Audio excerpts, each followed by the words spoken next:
তো আমাদের মধ্যে 6টা রিপু দেওয়া হয়েছে। এই 6টা রিপুর নাম কি? কাম, ক্রোধ, লোভ, মোহ, মায়া, মাৎসর্য। এই 6টা রিপু আমাকে 6 দিকে টানবে। এই টানের মধ্যে থেকে আমাকে ঠিক থাকতে হবে। তখন কি হবে? যখন মুর্শিদের আশ্রয় নিয়েছি, তখন মুর্শিদ আমাকে একটা কৌশল দিয়েছে, আমাকে কিছু জিনিস বুঝিয়ে দিয়েছে, তুমি এভাবে চলবে, এভাবে করবে, এভাবে এই সাধনাগুলো করবে, তখন তোমার রতিমতি তুমি সেভ করতে পারবে নিজের মধ্যে। এবং দেখা গেছে যদি কিছু তোমার নিজের অজান্তে ভুল হয়ে যায়, সেটা আল্লাহ মাফ করবে।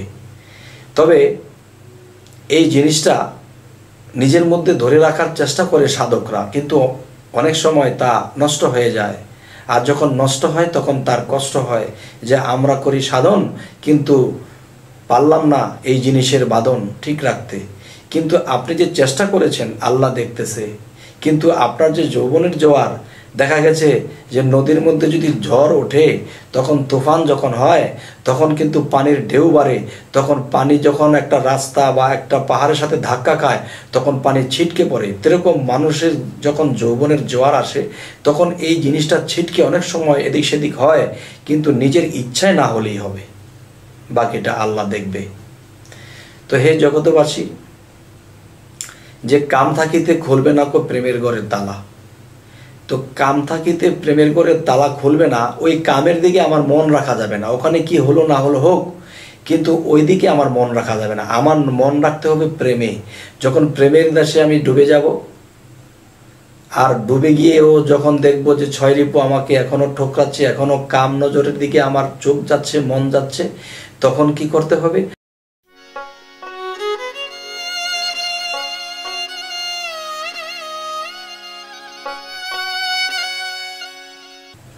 হে জগতবাসী, আজ আমি শামীম আলী চিশতি আপনাদের সামনে একটি আলোচনা নিয়ে আসলাম। সে আলোচনাটি হলো কামতত্ত্ব এবং প্রেম তত্ত্ব। কামতত্ত্বের মাধ্যমে যদি কথা বলি, এবং যারা কামতত্ত্ব বোঝে না তাদের জন্য আজ আমি কিছু আলোচনা করব। যেমন বলা হয়েছে যে মানুষ যখন এই পৃথিবীতে জন্ম নিয়ে আসে, তখন তার জ্ঞানের প্রখরতা থাকে না, তার যৌবন শক্তি থাকে না।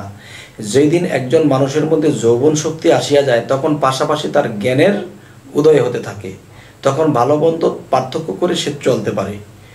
তো আজকের যে বিষয়টি আলাপ করব সেটি হলো যে কিছু কিছু মানুষের তরিকত করতেছে যে মানব দেহের মধ্যে যেই যৌবন শক্তি আসলে যখন একটা পানির পয়দা হয়, পানির সৃষ্টি হয়, সেই পানিটি কিন্তু মানুষকে কাটলে পাওয়া যাবে না, যেই পানিটি দিয়ে মানুষ পৃথিবীতে জন্ম হয়। তাহলে আল্লাহ কিন্তু কোরআনে বলেছে, আমি তোমাকে সেই পানি থেকেই সৃষ্টি করিয়াছি। তাহলে সেই পানিটা এতই বিষয় এরকম যে মানুষ কাটলে সেই পানিটা পাওয়া যাবে না, সেটাও কিন্তু আল্লাহর কুদরতি রহস্য থেকেই এই পানিটা সৃষ্টি হয় এবং সেই পানি থেকে মানুষ জন্ম হয়। তো কেউ বলতেছে যে এই পানিটাকে যারা নষ্ট করতেছে তারা কোনোদিন কুল কিনার পাবে না। না বাবা, এটা নয়। দেখবেন একটা বিষয় যে মানুষের জীবনে যদি জোয়ার আসে, যৌবনের জোয়ার, তখন কিন্তু সে জোয়ারের পানি নদী বেয়ে তখন চরে আসে, বিভিন্ন খাল বিল ভরে যায়, বিভিন্ন পুকুর ভরে যায়। তখন দেখা যায় এই পানিটা ছড়াছড়ি হয়ে যায়। তো একটা মানুষ যখন নতুন যৌবনের জোয়ারে ভাসতে থাকে, তখন তার ভিতরে একটা আমিত্ব কাজ করে বা বিভিন্ন দিকে দৃষ্টি করে, নজর করে। তখন এতে কি হয়? তখন দেখা যায় এই জিনিসের যে ঢেউয়ের সৃষ্টি হয়। যেমন প্রেমে ফানা ফিল্ডার একটা ঢেউ আছে, আর একটা কামে ফানা ফিল্ডারও একটা ঢেউ আছে। যে কামে যখন মানুষ মত্ত হয়ে যায়, তখন কিন্তু সেই কামের ঢেউয়ের তালে তখন ছিটকে পড়ে। ঘুমের ঘরেও কিছু নষ্ট হয় বা কল্পনায় কিছু নষ্ট হয়। কিন্তু যখন এই ব্যক্তিটা ঘুম থেকে জাগে, তখন তার কষ্ট হয় যে আসলে আমরা তো আল্লাহর কাছে চাই, আল্লাহর দর্শন চাই, আল্লাহকে লাভ করতে চাই, সাধন করি, কিন্তু এগুলো কেন হয়? তবে শুনেন, ইচ্ছাগতভাবে এটাকে নষ্ট করা যাবে না। অনিচ্ছায় যদি হয় সেটা আল্লাহ মাফ করবে।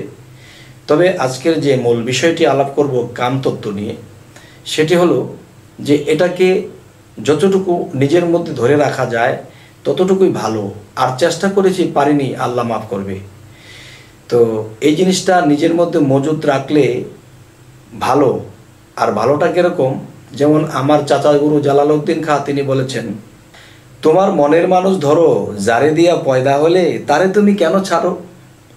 যে পুঁজিতে হয়রে ব্যাপার, চলিতেছে ভবের বাজার, তারে চিনিলে এবার আপন স্বাদে মরো। লাখে লাখে ডুবিতেছে মায়া নদীর পারে, জীবনের মাঝে মরণ চিনিয়া তারে সাধন করো। রতিরণে গিয়ে পড়ে প্রেমস্ত্র সঙ্গ করে, রিপু যেজন মারতে পারে বোঝে আপন পরে, পরমংশের পুঁজি মিলাও থাকিতে সংসারে। তাহলে পরমংশের পুঁজি মিলাবো থাকিতে সংসারে। যেমন আল্লাহ এই পৃথিবীতে ভালো মানুষ দিয়েছে, তেমনি খারাপ মানুষ দিয়েছে। ভালো একটা আত্মা দিয়েছে, আবার খারাপ আত্মাও দিয়েছে। এখন আমার ঝগড়া বা আমার যুদ্ধ কার সাথে হবে? খারাপের সাথে হবে।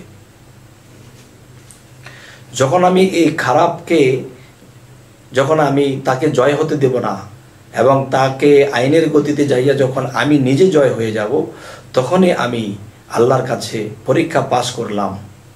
তো আমাদের মধ্যে 6টা রিপু দেওয়া হয়েছে।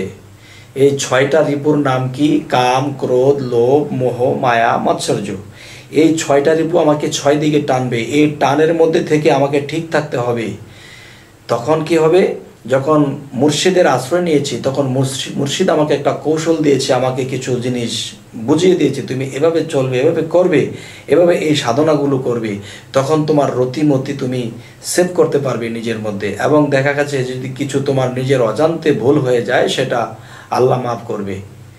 তবে এই জিনিসটা নিজের মধ্যে ধরে রাখার চেষ্টা করে সাধকরা, কিন্তু অনেক সময় তা নষ্ট হয়ে যায়। আর যখন নষ্ট হয় তখন তার কষ্ট হয় যে আমরা করি সাধন, কিন্তু পারলাম না এই জিনিসের বাঁধন ঠিক রাখতে। কিন্তু আপনি যে চেষ্টা করেছেন, আল্লাহ দেখতেছে। কিন্তু আপনার যে যৌবনের জোয়ার, দেখা গেছে যে নদীর মধ্যে যদি ঝড় ওঠে, তখন তুফান যখন হয়, তখন কিন্তু পানির ঢেউ বাড়ে। তখন পানি যখন একটা রাস্তা বা একটা পাহাড়ের সাথে ধাক্কা খায়, তখন পানি ছিটকে পড়ে। এরকম মানুষের যখন যৌবনের জোয়ার আসে, তখন এই জিনিসটা ছিটকে অনেক সময় এদিক সেদিক হয়, কিন্তু নিজের ইচ্ছায় না হলেই হবে, বাকিটা আল্লাহ দেখবে। তো হে জগতবাসী, যে কাম থাকিতে খুলবে না কো প্রেমের ঘরের তালা। তো কাম থাকিতে প্রেমের ঘরের তালা খুলবে না, ওই কামের দিকে আমার মন রাখা যাবে না। ওখানে কি হলো না হলো হোক, কিন্তু ওই দিকে আমার মন রাখা যাবে না। আমার মন রাখতে হবে প্রেমে। যখন প্রেমের দেশে আমি ডুবে যাব, আর ডুবে গিয়েও যখন দেখবো যে 6 রিপু আমাকে এখনো ঠোকরাচ্ছে, এখনো কাম নজরের দিকে আমার চোখ যাচ্ছে, মন যাচ্ছে, তখন কি করতে হবে? আমার মুর্শিদ কেবলাকে আমি স্মরণ করেছি। মুর্শিদ কেবলাকে স্মরণ করে আমি আল্লাহ নামের জিকিরটা আমার কালবের মধ্যে করেছি দমের সাথে। দমটাকে আটকা দিয়ে যখন মুর্শিদকে স্মরণ করে যখন আমি আল্লাহ নামের জিকির করতেছি, তখন দেখবেন আস্তে আস্তে আস্তে আস্তে আপনার যে সর্প নামের যে নফস, সে যদি সর্প ফানা ধরে থাকে, তখন সেই সর্পটা আস্তে আস্তে আস্তে সেই সর্প নেমে সে শুয়ে ঘুমিয়ে পড়বে। এর মধ্যে দিয়ে আপনি কি করবেন? আল্লাহ তাআলার জিকির আরো বেশি বেশি করবেন। তখন দেখা যায় আস্তে আস্তে এটা থেকে আপনার মনটাকে সরিয়ে আপনি প্রেমের দেশে, গুরু প্রেমের ফানা ফিল্লার দেশে যখন আপনি চলে যাবেন, এটা আস্তে আস্তে ঠিক হয়ে যাবে। তবে একদিনই কি সম্ভব? এটা বহুদিন করতে করতে করতে করতে যখন কাম, ক্রোধ, লোভ, মোহমায়া যখন দেখবে আপনাকে গ্রাস করতে পারে না, আপনার সাথে সে আর পেরে উঠছে না, তখন তারা সিলিন্ডার করবে। তখন আপনি জীব আত্মা হয়ে সে পরমাত্মার সাথে মিলন হয়ে যাবে। তখন কি হবে? তখন পরম আপনাকে টেকেল দিয়ে রাখবে। তবে বলতে লেগেছে 1 মিনিট 2 মিনিট, কিন্তু এটাকে পালন করে জায়গা মতো পৌঁছতে একটু সময়ের দরকার। তাই আল্লাহ বলেছে, তোমরা যদি আমার এই পরীক্ষাগুলো উত্তীর্ণ হইতে পারো, তখন তোমাদেরকে আমি নিজেই সেভ করে রাখবো, তখন তোমাদের আর সমস্যা হবে না। হে জগতবাসী, আজ আপনাদের সামনে এই আলোচনাগুলো এই জন্যই করলাম যে অনেক মানুষই এই ভোগন্ত ভুগিতেছে। তবে আমি এই পরামর্শটি দিলাম, চেষ্টা চালিয়ে যান, আল্লাহই সাহায্য করবে। হে জগতবাসী, যদি আমাদের এই চ্যানেলের কথা যদি আপনাদের ভালো লাগে, আমাদের আরো ভালো ভালো ভিডিওগুলো যেন আপনাদের সামনে পৌঁছায়, তাই আপনারা সাবস্ক্রাইব করুন। তো আজ এই বলেই রাখছি, সকলেই ভালো থাকবেন। আল্লাহ হাফিজ।